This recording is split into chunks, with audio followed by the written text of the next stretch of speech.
In the summer of 1867, in a remote farming community outside Sedalia, Missouri, an 8-year-old boy became the subject of the most disturbing medical case study ever documented in the American Midwest.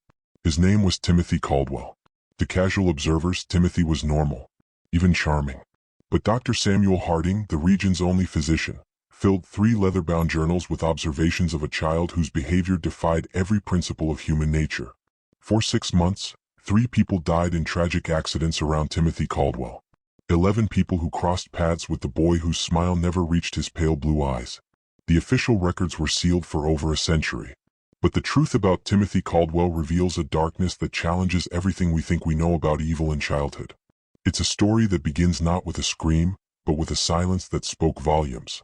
Visuals shift to dark, atmospheric reenactments. A polite boy working, a concerned doctor watching. It began not with violence, but with loss. The Missouri of 1867 was a state still bleeding from the wounds of Civil War.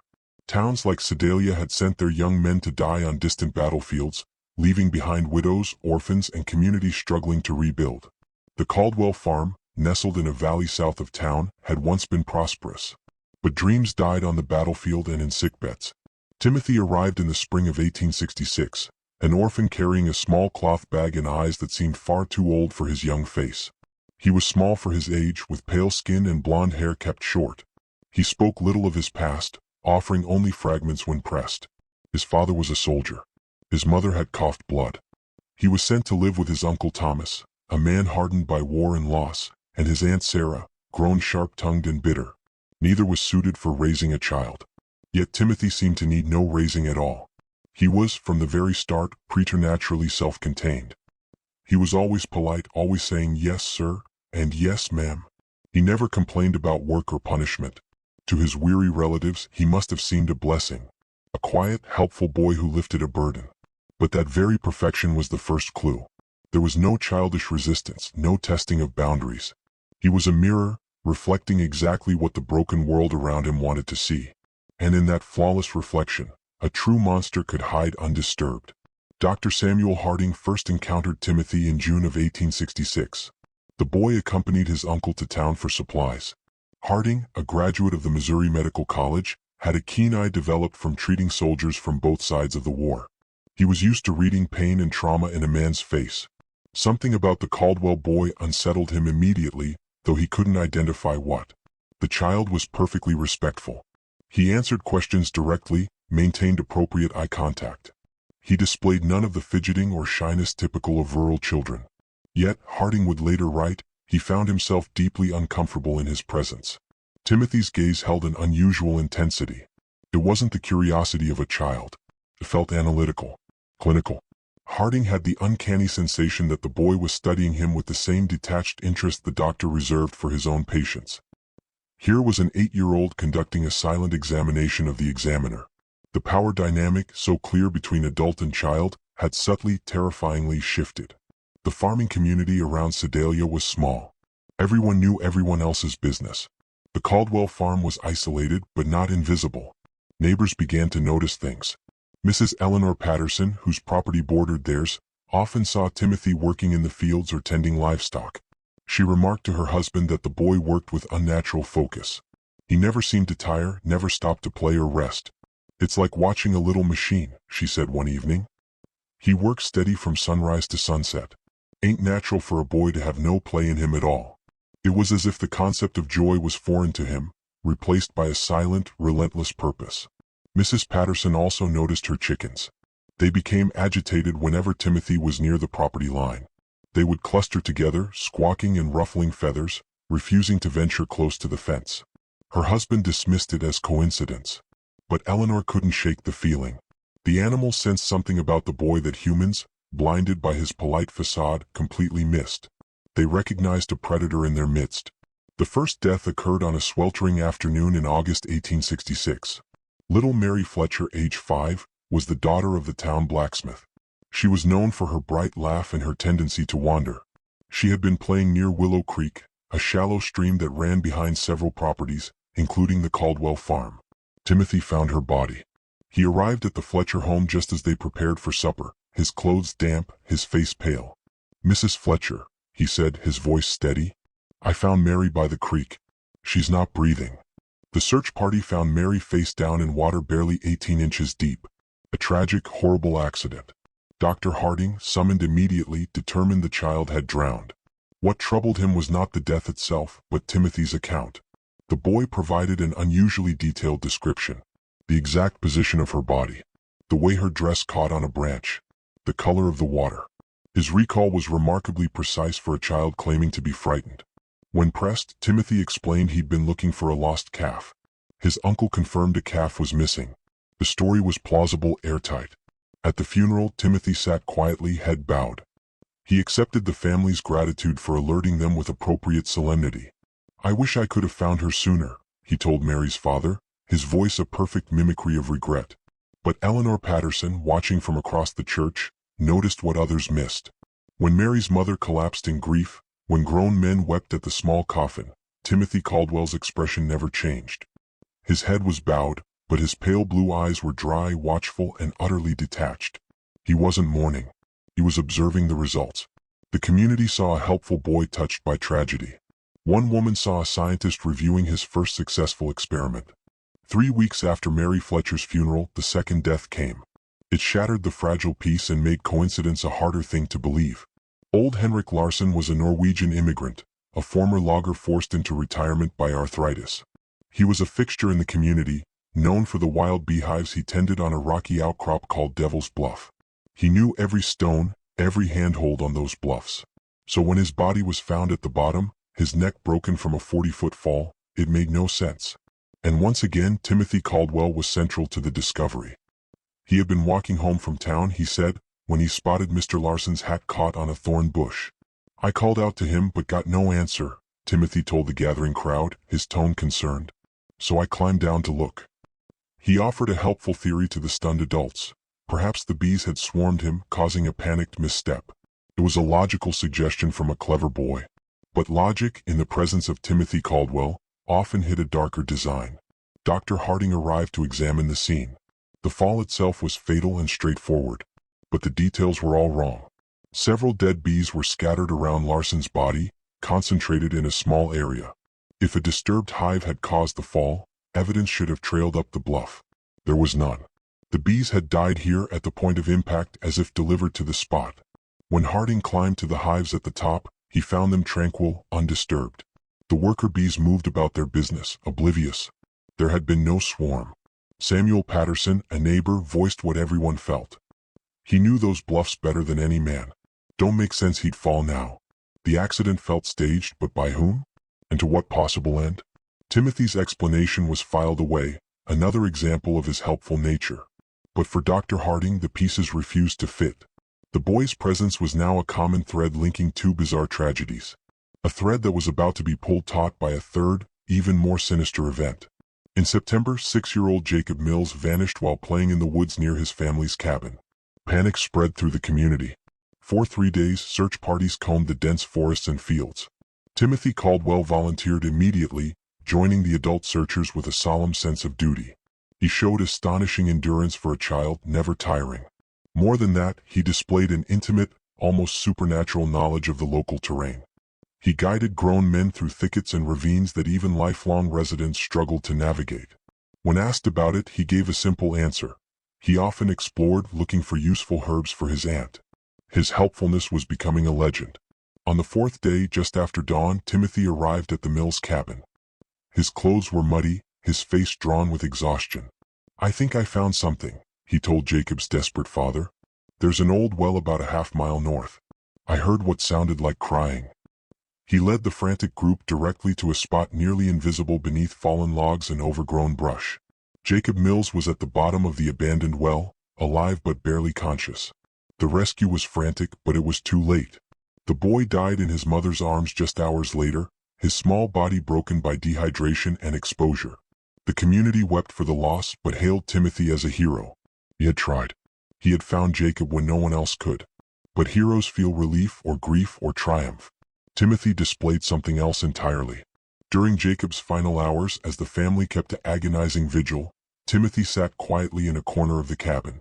His head was bowed, lips moving as if in prayer. Dr. Harding, positioned across the room, watched him closely. What he saw froze the doctor's blood. Timothy wasn't praying. His lips moved, but his pale eyes were open, fixed on the dying boy with rapt, clinical intensity. He was studying him, cataloging the labored breaths, the pallor of the skin, the flicker of fading consciousness. He was observing the process of death itself. When Jacob finally passed, a profound sadness filled the room. On Timothy's face, however, Harding saw no grief. He saw something that resembled satisfaction. The quiet fulfillment of a student who has successfully confirmed a hypothesis. Dr. Harding could no longer silence his suspicions.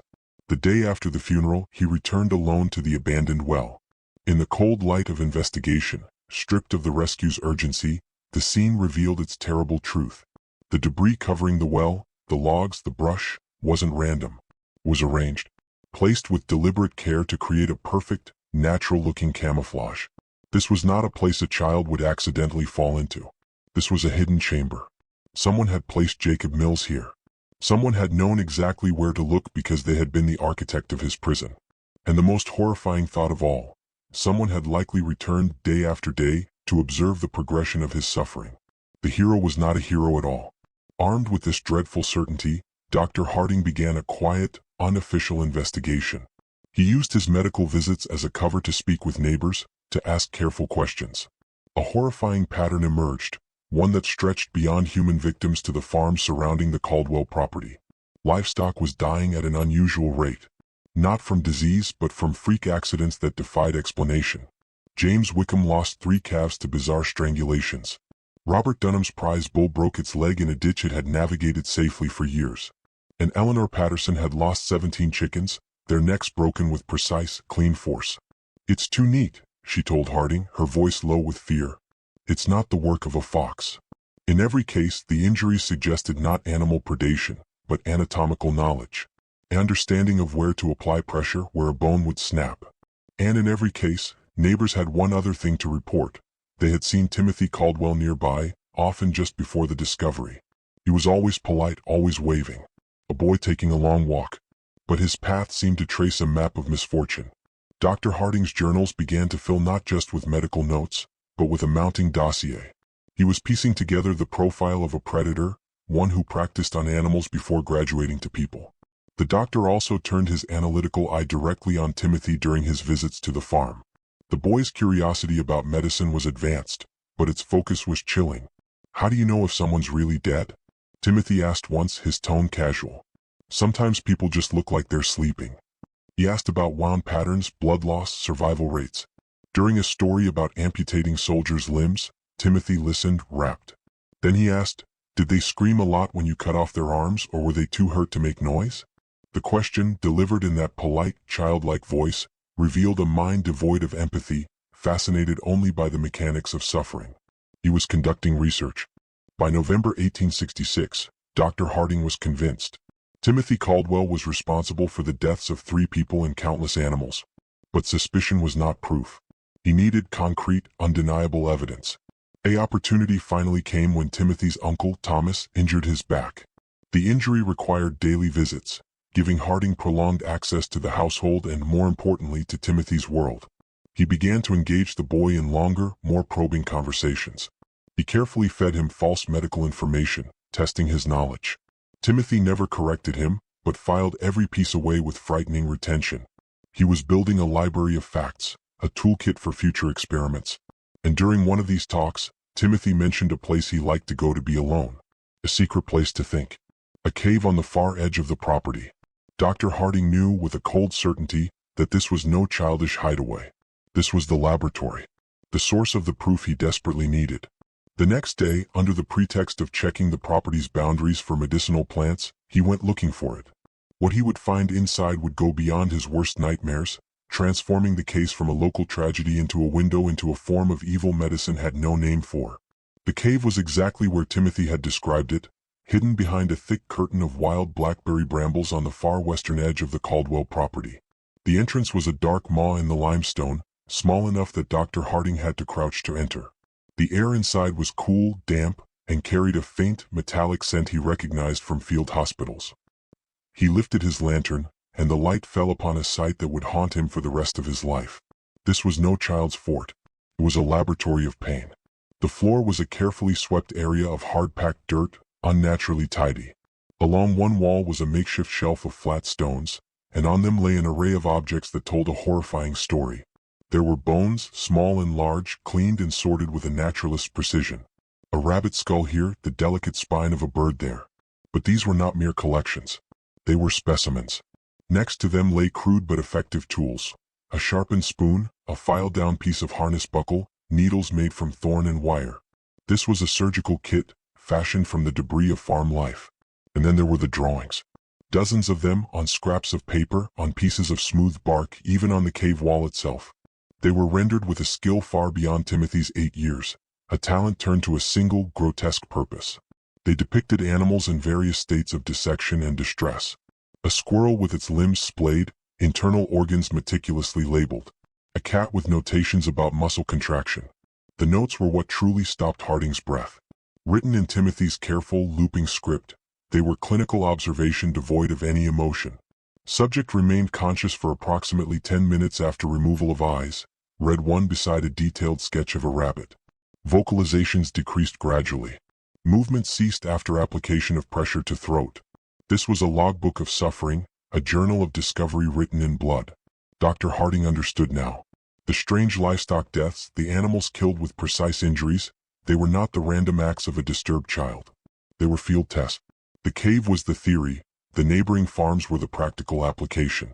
Timothy had been methodically scaling up his experiments, graduating from small woodland creatures to calves and bulls, perfecting his understanding of anatomy and mortality. But as Harding sifted further through the papers, his hands began to tremble. The drawings changed. The subjects were no longer animals. They were human figures, sketched with the same anatomical interest. And they were familiar. One showed a small girl in a pinafore dress, lying submerged in water, arrows pointing to her mouth and lungs. The label read, "Drowning Subject A." Note, panic phase lasts longer than anticipated. Another depicted an old man tumbling through the air from a great height. Fall Subject B.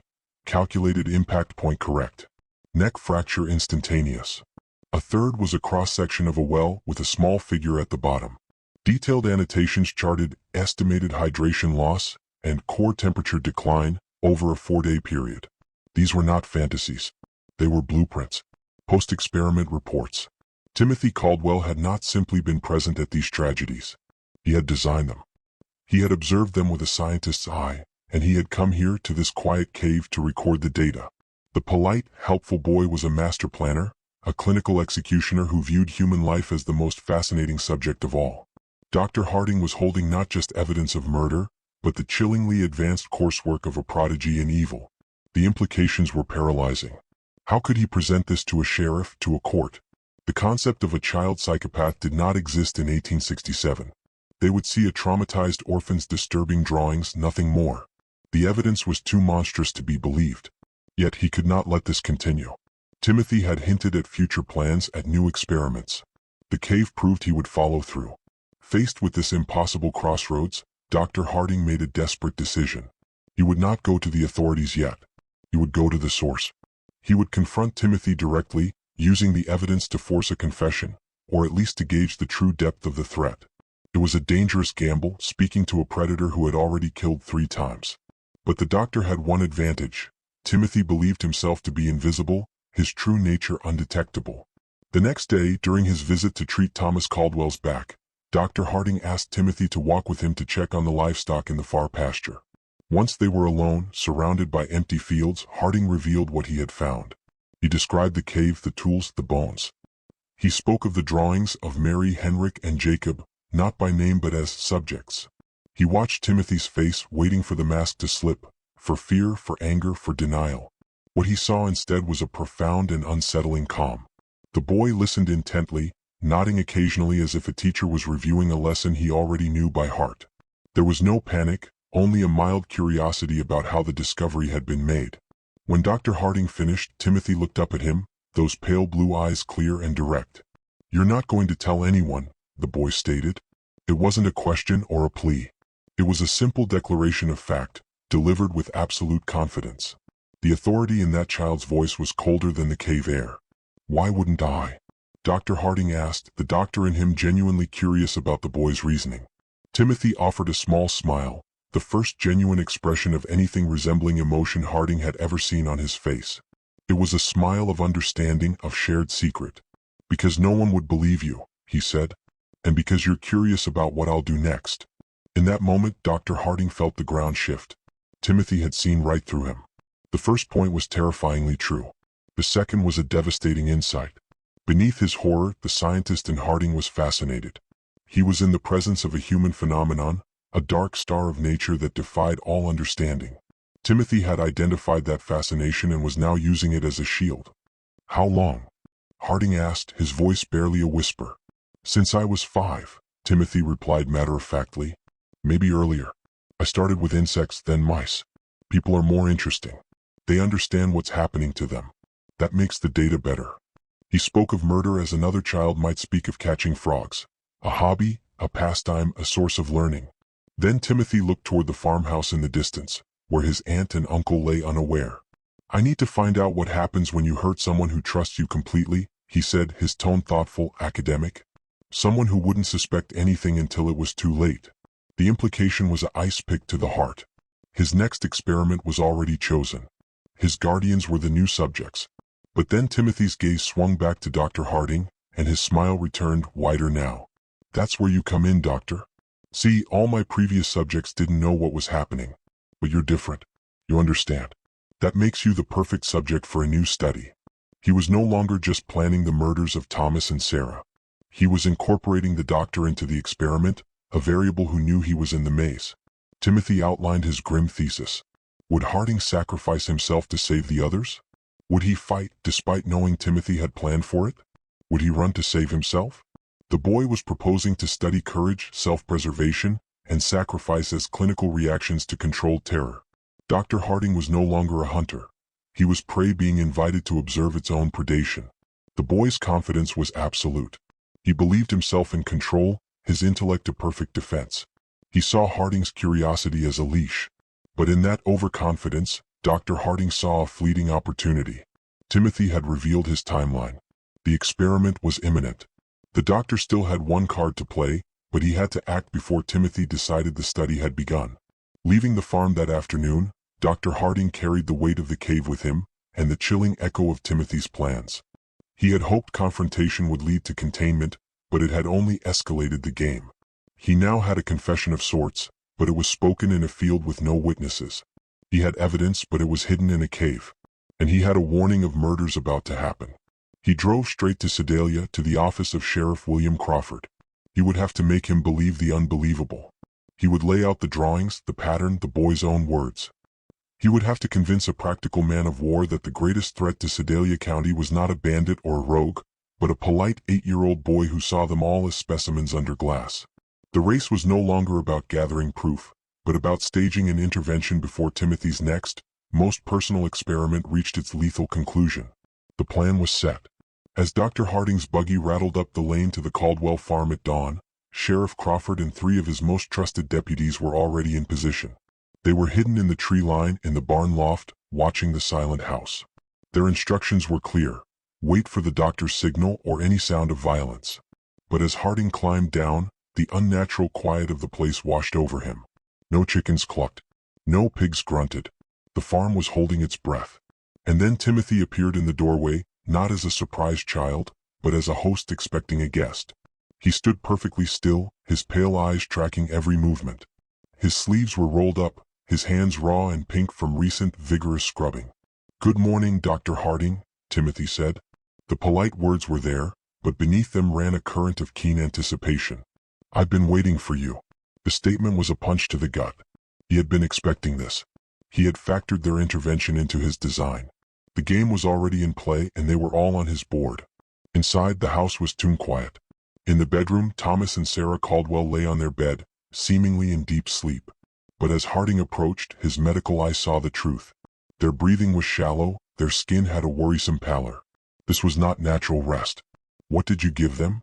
Harding asked, his voice low, not turning from his examination. "Just some herbs I found in the woods," Timothy replied from the doorway. His tone was conversational, almost helpful. "Some of them have very useful properties." He had drugged them, ensuring they would be helpless, unconscious participants in his next demonstration. They were not to be killed quickly, but preserved as variables in the test he was about to conduct. Timothy moved into the room with a calm, proprietorial air. "They won't wake for hours," he noted. "That should give us plenty of time to talk without interruption." And then he began to talk. Not with the evasion of a criminal, but with the clarity of a researcher presenting a paper. He walked Dr. Harding through his methodologies, his findings, his refined techniques. "Mary Fletcher taught me that drowning is actually quite slow," he said, settling into a chair as if for a fireside chat. He described holding the struggling girl under the creek water, timing her resistance, observing the pattern of her final breaths. Henrik Larsson was more complicated, he admitted, explaining the loosened stones, the bag of bees thrown to create panic, the calculated stumble. Each death was a solved equation. Then he came to Jacob Mills. His eyes gleamed with the memory. Jacob was the most interesting. "I wanted to observe the process of slow decomposition, but of the spirit, not the body. Dehydration and despair." He described luring the boy, placing him in the well, and his daily visits. He brought just enough water to prolong life, to extend the suffering, to take notes on the fading light in the child's eyes. It was cruelty elevated to a science. Dr. Harding listened, his horror frozen into a clinical detachment of his own. He was gathering a verbal confession, but each word painted Timothy as something more than a murderer. He was a pioneer in a terrible field of study. And then the boy's focus shifted from past work to the present experiment. "What are you planning for your aunt and uncle?" Harding finally asked, steeling himself. Timothy's smile was wide, genuine, and utterly chilling. "That's where you come in, Doctor." He began to move around the room, gathering items with methodical care. A coil of rope from a nail. A heavy iron candlestick. A selection of sharp kitchen knives laid out on the table like surgical instruments. He was preparing his toolkit. "You understand what I am," Timothy continued, his excitement palpable. "That makes you the perfect subject. I want to observe the conflict. Will you try to save them and sacrifice yourself? Will you fight me knowing I've planned for it? Or will you run and save yourself, leaving them to me?" He was not just planning a murder. He was constructing a moral labyrinth with Harding at its center, all to study human choice under duress. The time for observation was over. As Timothy picked up a knife and turned toward his unconscious uncle, Dr. Harding moved. He drew the pistol from his medical bag, the metal cold and heavy in his hand. "Step away from the knives, Timothy," he said, his voice surprisingly steady. He had the weapon. He had the upper hand. Or so he thought. Timothy looked at the gun with pure intellectual interest. "That's a Navy Colt, isn't it?" he asked. "I've seen pictures. How many bullets does it hold?"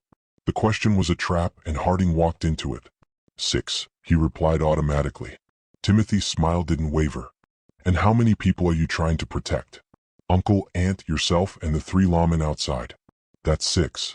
The implication was clear. Even a perfect defense would leave him helpless. Timothy took a step closer, no longer fearing the gun. He was speaking to the doctor's deepest curiosity now. "You want to know how I became this? You want to know if I was born or made? You want to know if there are others like me?" Each statement was true, a hypnotic distraction. He understood that the mind seeking to dissect him was vulnerable to its own hunger for knowledge. The confrontation erupted not with a shout, but with a blur of motion. As Timothy lunged toward his uncle with the rope, Harding grabbed his arm. The boy was a whirlwind of ferocious, precise violence. He slashed with the knife, not wildly but aiming for tendons for the doctor's weapon hand. He fought with the skill of someone who had studied anatomy not just on paper but in practice. Harding was stronger, but Timothy was a feral, calculating opponent. He seemed to have hidden blades, using the environment, rolling away to grab another tool. The struggle was brutal, desperate, and terrifyingly quiet except for grunts and the scrape of furniture. It was the sound of a man fighting for his life against a child who felt nothing at all. The crash of the back door bursting open was like a thunderclap. Sheriff Crawford and his deputies flooded into the small room. For a moment, the scene was chaos. The doctor grappling with the boy, the weapons on the floor, the 2 adults sleeping through the storm. Deputy Mitchell, a large man, swiftly pinned Timothy, disarming him and binding his wrists with the very rope he had intended for his uncle. When it was over, Timothy sat on the floor, his clothes torn, a trickle of blood on his temple. But his composure was intact. His pale eyes scanned the room, the armed men, the still sleeping forms, the panting doctor. He took inventory. Then he looked at Sheriff Crawford. "You can't prove anything," he said, his voice calm. "Nobody will believe a child did all those things." Crawford looked down at the boy, his veteran's face a mask of grim disgust. "Maybe not," he growled. "But we have 3 witnesses to you attacking your family with a knife. That's enough." At this, Timothy smiled. That genuine, chilling smile. "You won't hang me," he stated with absolute certainty. "I'm too young. And I'm too interesting. Someone will want to study me instead." His prediction was a perfect analysis of the system. The legal machinery of 1867 Missouri ground to a halt over Timothy Caldwell. He could not be tried as an adult. The concept of a child psychopath was medically non-existent. The disturbing cave drawings were dismissed as the morbid fantasies of a traumatized orphan. The verbal confession was hearsay. But the attempted murder of Thomas and Sarah, witnessed by 3 lawmen and a doctor, was undeniable. A compromise, unprecedented and uneasy, was forged. Timothy would not go to prison. He would not go to an orphanage. He would be remanded to the Missouri State Hospital for the Insane in Fulton. He was to be a specimen, a case study for the nascent science of the mind. Dr. Harding volunteered to accompany him, to document the transition. As the wagon carried Timothy away from Sedalia, the boy looked not at the fields or the woods he had used as his hunting ground, but at the doctor. "You'll see," Timothy said quietly, a promise in his tone. "They think they will study me. But I will study them. And I will learn so much more." The asylum stone walls were not a prison to him. They were a new library filled with fresh, unsuspecting subjects. The hospital staff at Fulton believed they were receiving a deeply disturbed but treatable child, a victim of circumstance. They were prepared for tears, for rage, for regression. They were not prepared for what actually arrived. A quiet, polite, eerily observant boy who adapted to routine with unsettling ease. Timothy Caldwell had escaped one kind of cage, only to willingly enter another, viewing it as the next, most challenging phase of his lifelong experiment. The doctors had their notebooks ready. So did Timothy. And his research was just beginning. The Missouri State Hospital for the Insane was a fortress of brick and stone, a place of whispered echoes and locked doors. For Timothy Caldwell, it was not a prison sentence but a graduate program. He entered its halls with the same polite detachment he had shown the world, a model patient from the very first day. He learned the routines, the staff shifts, the personalities of his doctors with astonishing speed. He presented exactly what they hoped to see, a traumatized child emerging from his shell.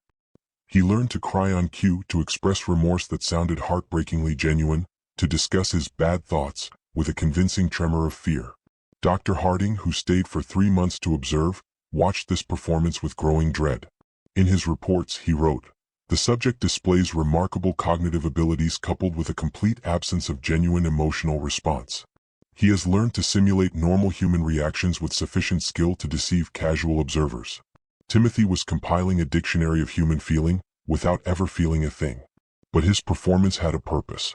It earned him small privileges, more privacy, the trust of certain nurses. He convinced one kindly attendant to provide him with paper and a pencil for therapeutic writing. The journal he began appeared to be a breakthrough, pages of childish script detailing his sadness, his regrets, his hopes for forgiveness. It brought tears to the eyes of those who read it.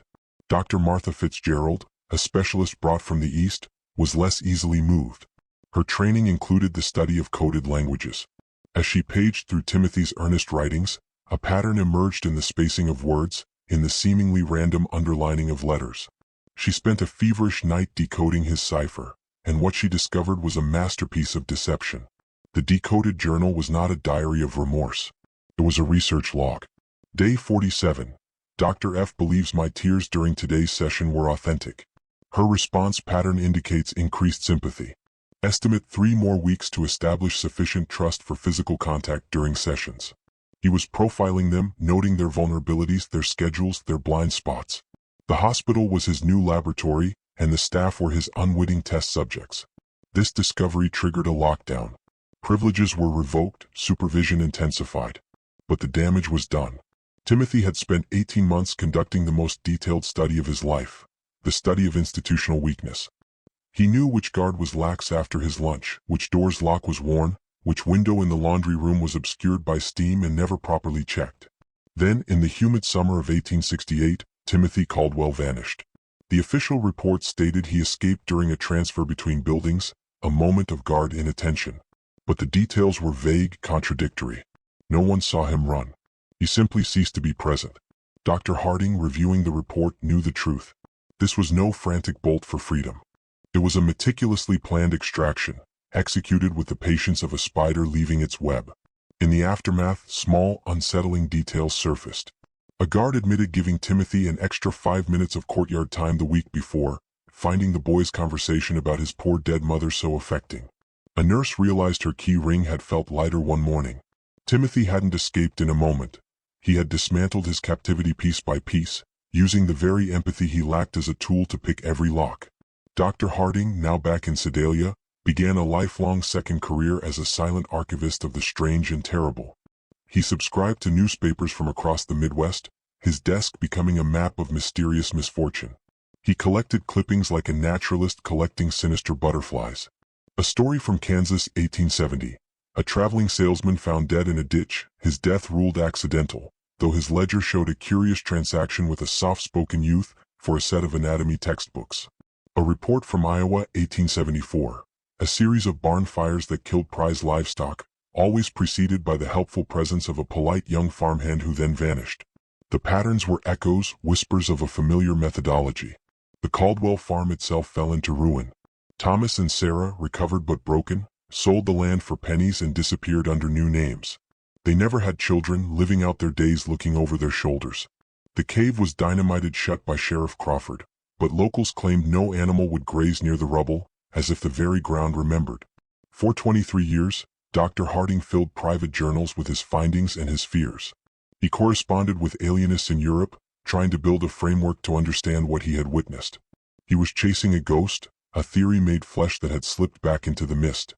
His work created the first profile of a being medicine had no name for, the conscienceless predator who learns, adapts, and perfects its art in the shadows. In the winter of 1891, an ailing Dr. Harding penned his final journal entry. His hand was shaky, but his conclusion was stark and terrifying. "I have spent decades trying to understand what Timothy Caldwell represented," he wrote. "I fear he was not an aberration, but a glimpse of a human being stripped of all moral and emotional constraints. If he survived to adulthood, then somewhere walks a man who understands human psychology better than any trained professional, who can manipulate with supernatural skill, and who views the rest of humanity as nothing more than subjects for experimentation." He was describing a new kind of monster, one not of rage or passion, but of pure intellectual predation. A creature that could wear any face, build any life, and hide in the most blinding of places, plain sight. His final words were not a statement of fact, but a chilling question posed to the future: how many of him are there, unseen and uncaught, walking among us? The official records of the case were sealed, then forgotten. Dr. Harding's journals were donated to the Historical Society decades later, a cryptic puzzle for researchers. The town of Sedalia moved on, the story melting into local legend, a ghost story told to scare children. But legends have roots, and some roots are nourished by truth. So what became of the boy from the cave? Did he perish young, a victim of his own cold nature in a harsh world? Or did Timothy Caldwell survive, evolve, and apply his brilliant, terrible mind on a larger canvas? Does the shadow that fell over Sedalia County simply stretch longer and thinner, casting a faint chill over places we cannot see? The mystery endures because it forces us to confront an uncomfortable void in our understanding. It asks if evil can be a birthright, and if so, how perfectly it can mimic the human. It suggests that the most dangerous predators don't lurk in the dark woods, but in the well-lit rooms of our communities, wearing a smile that almost reaches their eyes.